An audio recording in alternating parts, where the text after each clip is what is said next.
এখানে কিন্তু 9 নম্বর জার্সিধারী খেলবেন, 9 নম্বর জার্সিধারী খেলবেন আব্দুল্লাহ, আঘাত পেয়ে গেছেন।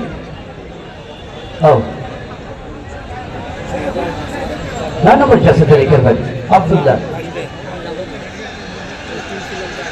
হাই হাই, ব্যাপার কি ডাক্তারের দৌড়টা কি সবচেয়ে মজার বিষয় ছিল নাকি? আপনারা তো পয়লা বৈশাখে দেখেন এখানে ঘোড়ার দৌড়ের যে আওয়াজটা ওঠে, ওরে বাবা রে বাবা, ইতিহাস।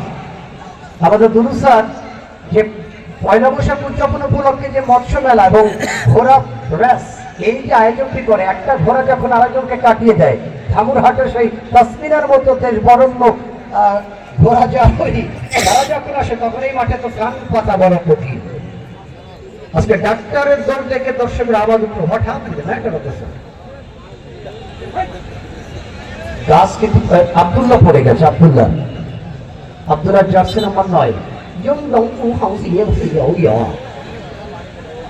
নম্বর জার্সিধারী আব্দুল্লাহ। অবস্থা বলছে যে ঠিক আছে। আমি আব্দুল্লাহ পাঠাবেন, আব্দুল্লাহ, আব্দুল্লাহ পাঠাবেন। আর ওকে ওকে থ্যাংক ইউ।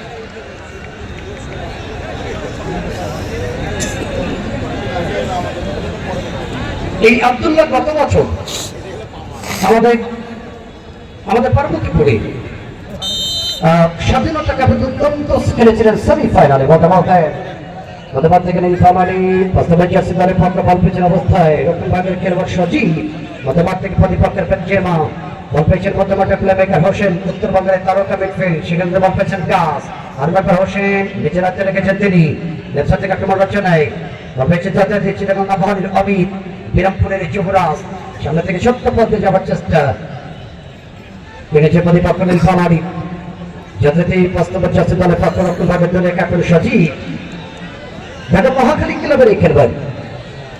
আজকে যিনি টিম ক্যাপ্টেন নীলফামারী, যিনি দলীয় ক্যাপ্টেন, জার্সি নম্বর 5, রক্ষণ ভাগ এবং মধ্যমাঠ দু জায়গাতেই কভারেজ করে ওভারলপিং করে খেলছেন টিম ক্যাপ্টেন ঢাকা মহাখালী ক্লাবের এই খেলবেন জার্সি নম্বর 5 নিয়ে নীলফামারীর এই খেলবারটি।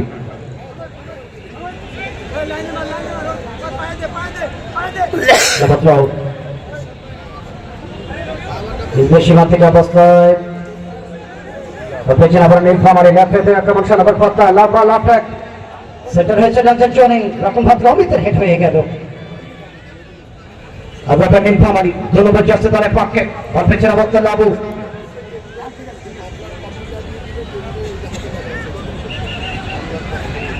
এই ইকোটা একটু নয় হালকা একটু মধ্যমাঠ থেকে left side once again Nilphamari and a second decision hosting here in Lalmonihar gas left side এর না প্রতিপক্ষের চরন্ত বলে ভরি কোন 3 নম্বর জার্সিধারী পক্ষে হিমেল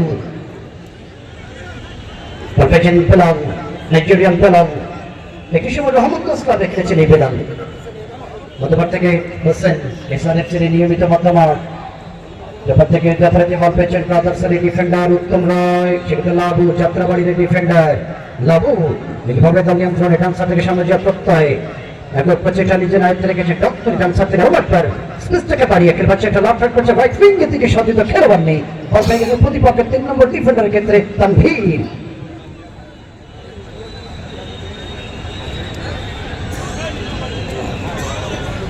যেদিকে তাকাই শুধু দর্শক আর দর্শক, দর্শক অনেকেই জায়গা পায়নি, অনেকে খেলা দেখতে পাচ্ছে না, অনেকে রাখে আফসোস, দূর থেকে শুধু ধারা বর্ণনা শুনছে তারা। দেখেন মাঠের পূর্ব দিকে কারেন্টের তার আছে, তাই না জাফর ভাই?